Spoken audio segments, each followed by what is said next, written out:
श्री गोकुल नाथ की जय।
तब आपने मंदिर में थे एक कटोरी सोने की काढ़ी के भंडारे के हवाले की और हवाले की और श्री मुख सो आज्ञा करी जो या कटोरी को गहने धरी के नित्य नेग की आज लायक सामग्री ले आओ। अब समझ लो, यहाँ तक तो आगे की बात समझ में, गहने मतलब गिरवी रख दो है। तब वह कटोरी भंडारी गहने धरी के सामग्री ले आए ताको समहरी के बिनी चुनी के मंदिर में पहुंचे। तब आपने रसोई सिद्ध करके जो सीधा सामग्री आई किराना की दुकान से, वो किराना की दुकान से सब सामान आयो वाकू जो है सब संभाल करके, क्योंकि आज अपने पास जो है वो डीमार्ट है, वो टाइम पे तो हतो नहीं, तो सब कुछ जो है रॉ मटेरियल मिलता था, वाकू सब गिननो संभालनो ये वो सब चीज होने वो सब कर आकर के फिर भंडार में हमने वो सब चीजें पहुंचा दी। ठीक है, भंडार फिलअप गयो। बाकी बात क्या भयो देखो, मंगला के राजभोग ताई की सिद्ध कर राजभोग श्री ठाकुर जी को समझ।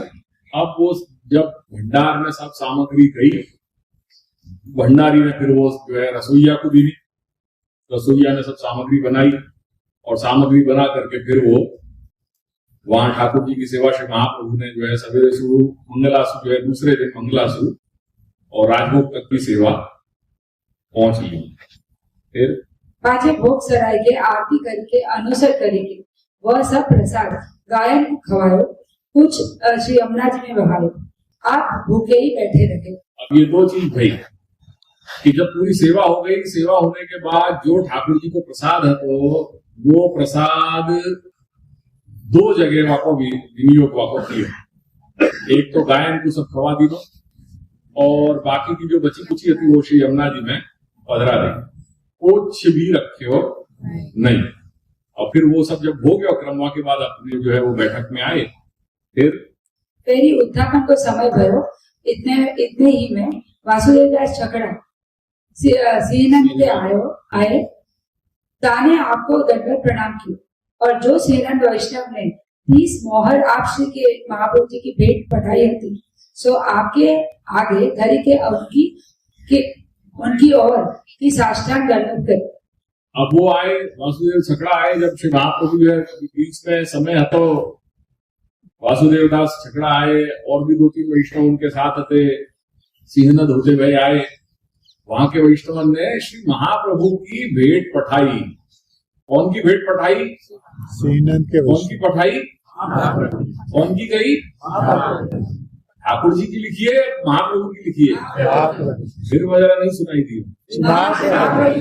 महाप्रभु की भेंट पठाई है। ठाकुर जी को तो कोई रेफरेंस ही नहीं है। ठाकुर जी की भेंट पठाई है, ऐसा कहीं कोई रेफरेंस नहीं है। क्या लिखो है? महाप्रभु की भेंट पठाई है। तो सिंहनद के वैष्णव ने वासुदेव दास छकड़ा को कही कि तुम जा रहे हो श्री आचार्य चरण के दर्शन के हेतु से, तो वहां जाओ तो हमारी दंडवत करियो और ये हमारी जो है वो 30 मोहर हमने जो है वो भेंट करी है, वो आप आचार्य चरण को जो है उनकी चरणारविंद में पधराइयो और हमारी सुधि ली जो वासन। ठीक है, ये चीज हो गई। तो वासुदेव दास छकड़ा आए, वो उनने जो है विनती करी कि राज ये सिंहनद के वैष्णव ने जो है आपकी भेंट पठाई है, फिर श्री महाप्रभु ने जिज्ञासा करी कि भाई तू लायो कैसे ये इतनी सब? तो अब धर्म संकट में पड़ गए वासुदेव दास छकड़ा, क्या जवाब दे रहा हो? मालिक है, उनको तो झूठ तो बोले नहीं जा सके, असत्य तो बोले नहीं जा सके। तो उनने बहुत डरते डरते विनती करी कि राज अगर आप गुस्सा नहीं हो, अगर आप डांटो नहीं, तो मैं आपको एक बात निवेदन करूं कि मैं ये कैसे लेकर के आया कि हाँ बोल। तो क्या है कि मैंने चंदन को एक गोला बनाया और चंदन के गोला में जो है वो अंदर जो है भेंट रखी, क्योंकि अब रास्ता में भीड़ जंगल वास में तो कोई ऐसा तो है नहीं कि फ्लाइट लेकर के आ गए या अगस्त क्रांति पकड़ के आ गए। तो वो अब क्या करें, बैलगाड़ा में आते आते जो है वो सब भीड़ जंगल में सुहाना और चोर डकैत को जो है उनकी सब डर तो मुश्किल हो जाती। तो मैंने वो भेंट में ऊपर जो है चंदन चढ़ा करके और फिर वहां के ऊपर रोरी अक्षत और वो ऐसा वाकु पूजन जो है वो शालिग्राम जैसा कुछ जो है स्वरूप बना करके, भाई ये तो मेरे ठाकुर है, भगवान है, अगर कोई पूछेगा तो कह देगा कि भगवान है, तो वो ध्यान नहीं देगा। और फिर आकर के वाकु तोड़ करके फिर वहां में जो है वो मोहर निकाल करके फिर वो रखेंगे। श्री महाप्रभु ने तो फिर बहुत माइल्डली समझाया कि देख आज दिन तो तने कियो, और अब के बाद अब आगे से ऐसो मत करना, ठीक है? क्योंकि जहां तुम एक बार अपनी स्वरूप की भावना कर लो, फिर वहां में कोई अन्यथा विचार नहीं किया जा सकता। क्योंकि जब तुम कोई भी वस्तु को तुम ठाकुर जी मान रहे हो करके, एक सिद्धांत श्री महाप्रभु ने बताया कि व्यंगांगीन अपि सेवेत यदि भाव न बाधते। क्या सिद्धांत बताया? व्यंगांगीन अपि सेवेत यदि भाव न बाधते। व्यंगांगी विगत अंग, जाको अंग विगत यानी खंडित हो चुके है, ऐसे यदि स्वरूप हुए तो भी उनकी सेवा करनी चाहिए, यदि अपने अंतःकरण में अन्यथा भाव व स्वरूप को देख करके नहीं आते हुए। तो अगर स्वरूप खंडित हो गए हैं, जैसे कई वैष्णवन के यहाँ बहुत प्राचीन स्वरूप विराजे और कभी धुंधले हो जाए या कहीं कोई खंडित हो जाए या बहुत जो है वो गुलाल और वो सब खिला करके नीचे की जो साइड की जो पट्टी है वहां में सब वो तकलीफ आने लग जाए, तो वो क्यों हुए? तो वो कह रहे हैं कि ऐसे होने पे भी यदि तुम्हारे भाव को कहीं कोई तुम्हारे अन्यथा भाव नहीं हो रहे हैं, चित्त में बहुत ज्यादा क्लेश नहीं हो रहे है वो स्वरूप के दर्शन करके, तो तुमको वो ऐसे स्वरूप की भी सेवा करनी चाहिए। ये श्री महाप्रभु को अद्भुत सिद्धांत है जो शास्त्र को अपवाद है, क्योंकि शास्त्रीय दृष्टि से खंडित मूर्ति की सेवा पूजा नहीं हो गई। अच्छा, ये एक बड़ी विलक्षण बात है। शास्त्र की प्रक्रिया से शास्त्रोक्त मार्ग के अनुसार खंडित स्वरूप को पूजन उनकी पूजा नहीं हो गई। और श्री महाप्रभु कह रहे हैं इनमें यंगांगीम अपि, जो स्वरूप खंडित થઈ ગયા હોય તો પણ अपि व्यंगांगीम अपि सेवेत, ये स्वरूप की पण सेवा करनी चाहिए यदि भावो न बाधते, जो भाव अपनो कलुषित न होतो हो, दूषित न होतो हो, अपन मन में मन क्लेश न होतो हो स्वरूप को देख करके। तो यानी श्री महाप्रभु ने उनको ठपका दियो वासुदेव दास छकड़ा को कि आज तो तेने की कर लियो, पर आगे ऐसे उपाय मत करियो, ठीक है? वो सारी कहानी हो गई। मैं शॉर्ट में बता दूंगी, सुनोगे? नहीं आगे कर दियो। हो गया? नहीं मतलब सुना दो वो पूरा शॉर्ट में, हाईलाइट, ठीक है? तो पूरा नहीं देखो, फिर वो जो बात के हैं वो सुन लीजिए, वो देख लीजिए। अब जब मोहर आ गई, ठीक है, वो सिंहनाथ के वैष्णव ने 30 मोहर दे दी, सीधे वो मोहर जो है उनने आज्ञा करी श्री महाप्रभु ने भंडारी को कि जाओ ये पहले लेकर के जाओ मोहर, और जो सोने की ठाकुर जी की जो सोने की कटोरी जो गिरवी रखी थी वो पहले छुड़ा लो, और बाकी को जो भी द्रव्य हो वासु भंडार की सामग्री पूरा भंडार भर दो, ठीक है? काम हो गया। और कटोरी आ गई और भंडार भी भर दी हो गया। कटोरी आकर के श्री महाप्रभु ने पुनः सेवा में पधरा दी, वो यथावत वहां चली गई।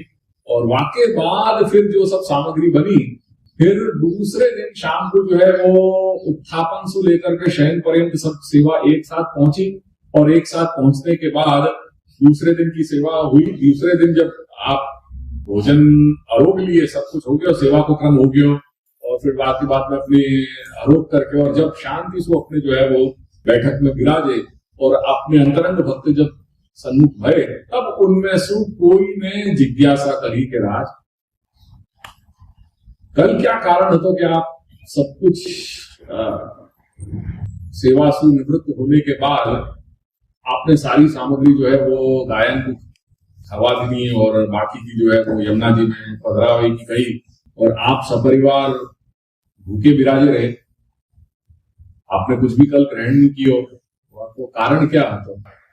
तो फिर वो आयो, आपने तब राजभोग टाइम को, तब आप कहे जो कटोरी धरी के सामग्री लाई, सो तो भोग श्री ठाकुर जी आप ही के द्रव्य को आरोगे, सो तो आप ही को भयो। ठीक है, तो वो दिन की जो सामग्री थी वो कहां से आई थी? हमने सेवा में से ठाकुर जी की कटोरी निकाली और वो कटोरी गिरवी रखी, वहां में से जो कुछ आयो वास्तव वो सामग्री हुई, और सामग्री ठाकुर जी ने आरोगी। कंफ्यूजन क्या है कि वो दिन की जो सामग्री थी वो ठाकुर जी खुद के द्रव्य को, क्योंकि उनकी खुद की कटोरी थी, और वो कटोरी गिरवी रख करके जो कुछ भी द्रव्य आया वासु वो लेकर के आरोगे। तो वो ठाकुर जी भोग अपने ही अधिकार को, अपनी सत्ता को आरोगे, कोई दूसरे की सत्ता नहीं है। जो श्री ठाकुर जी के द्रव्य खाएगो सो मेरो नाही, और मेरो सेवक भगवती होएगो, सो दे द्रव्य कबहू ना खाएगो। जो खाएगो सो महापतित हो, ताते वह प्रसाद में ते भोजन करने को अपनो अधिकार तो न हतो।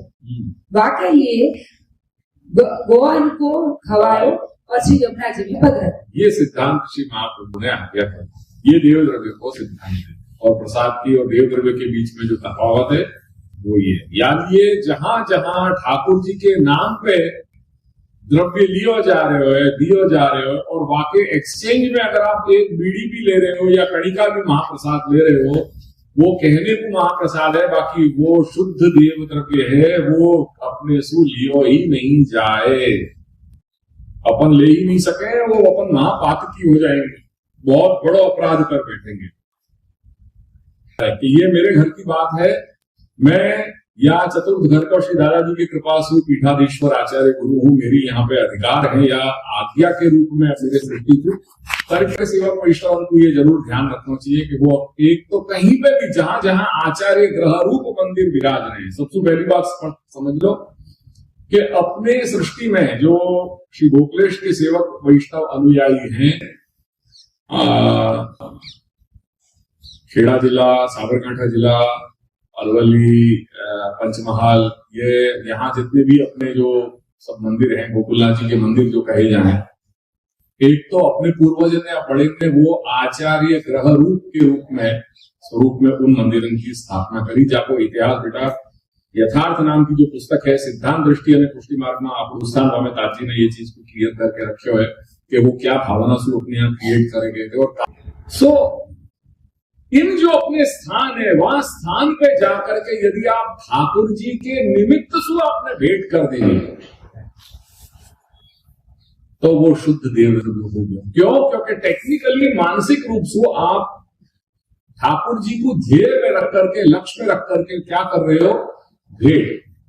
अब भेंट को मतलब क्या है? आपने भेंट कर दी हो, दैट मीन्स के अब वो आपकी सत्ता में से आपने वो 500 रुपया निकाल करके और भगवान की सत्ता में सौंप दिए। अब वहां 500 रुपया पे आपको कोई अधिकार नहीं है। जैसे आप यहाँ पे चरण स्पर्श कर रहे हो, अभी मैं यहाँ बैठा हूँ, ठीक है, ये अपना कार्यक्रम हो जाएगा, ये संबोधन के बाद यहाँ चरण स्पर्श होगा। आप चरण स्पर्श में आपने 100 रुपया 500 रुपया जो यहाँ पे जो है अपनी जो भी श्रद्धा सुमन आपने अपने हृदय से जो भावना से अर्पण की हो, वो कौन को अर्पण की हो? या कोई और दिखाई दे रहे हो? कोई भगवान है यहाँ पे, कोई ठाकुर जी है, मेरे ठाकुर जी विराज रहे हैं, नहीं कर रहे हैं ना, वो कौन के निमित्त से आप कर रहे हो? ये ठीक है। अब दूसरे दिन क्या पूछ रहे हो कि महाराज मैं आपने काले 100 रुपया भेंट करे आनो शू थे? आप पूछ रहे हो? क्यों नहीं पूछ रहे हो? क्योंकि भेंट है। भेंट मीन्स के आपने अपनी सत्ता में से वो 500 निकाल करके और मेरी सत्ता में वो दे दी। अब वो 500 रुपया को आपको कोई हक रहे हो नहीं, वो मेरो रह गए हो गया। मैं आपको जैसो भी उपयोग करूं वो मेरी इच्छा है, बराबर। आप हमको नहीं कह सको कि या मैं आज जे मैं पेला माटे कर्યું હતું, पेला माटे उपयोगમાં લાવ્યું તો આના માટે છે, you can't advise me that. आपने रख दियो, बात पूरी हो गई, वो मेरा द्रव्य हो गया। मैं आपको कैसे उपयोग कर रहा हूं वो मेरे ऊपर।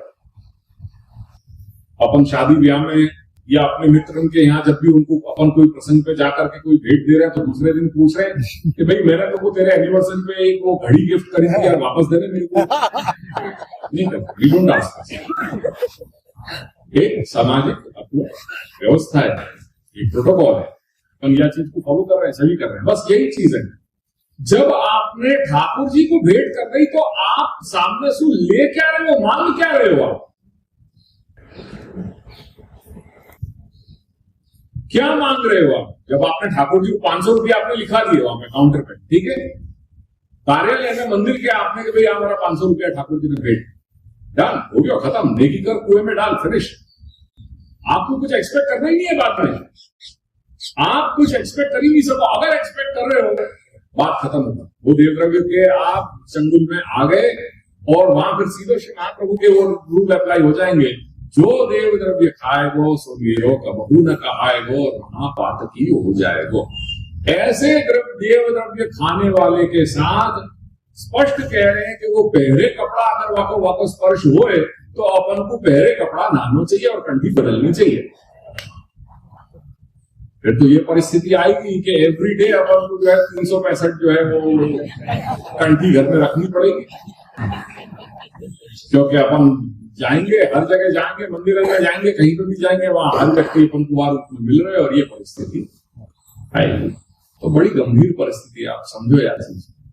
यार ये जब अब कोई कहेगा कि तो मुझे सोल्यूशन क्या है, सोल्यूशन अपने बड़े ने पहले ही सोच रखे हो तो, और वो बहुत बढ़िया आता कि सबके यहाँ से सीधा सामग्री जाता तो, और वो दादाजी को जाता तो दादाजी के साथ विराजने वाले जो ठाकुर जी है वो आरोपते थे, और अपन को तो दादाजी के निमित्त तो वो सब चीज मिल रहा था, क्योंकि अपने घर में एक्सक्लूसिव पूरे पुष्टि मार्ग में ये व्यवस्था कहीं नहीं है जो अपने यहाँ है कि अपने यहाँ ठाकुर जी के साथ पादुका जी विराज रहे हैं। दैट इज वाई अपन ये बोल रहे हैं कि पादुका चरण भेंट कर। वो पादुका चरण भेंट करने से वो संज्ञा, वो जो हेड है वो हेड बदलने से वो वस्तु या वो भेंट मेरी नहीं हो गई है, वो मेरी नहीं हो जा रही है। सो देवद्रव्य बेटा ये है कि आप प्रसाद और देवद्रव्य इनको बहुत क्लियरली समझ जाओ। What you have to do is to avoid देवद्रव्य एट एनी कॉस्ट। और जो प्रसाद है प्रेम से प्रसाद लो, ये भावना से लो कि मैं ये ले लूं, वह लेने से मेरे अंतःकरण की जो वृत्ति है, मेरा चित्त शुद्ध होएगो, मेरा अंतःकरण पवित्र बनेगो, निर्बल बनेगो, मेरे अंदर कहीं सद विवेक जागृत होएगो, तो भगवान मुझको स्वीकारेंगे। ये भाव से जो है ऐसी पवित्र भावना से प्रसाद लो, निश्चित लो, जरूर लो।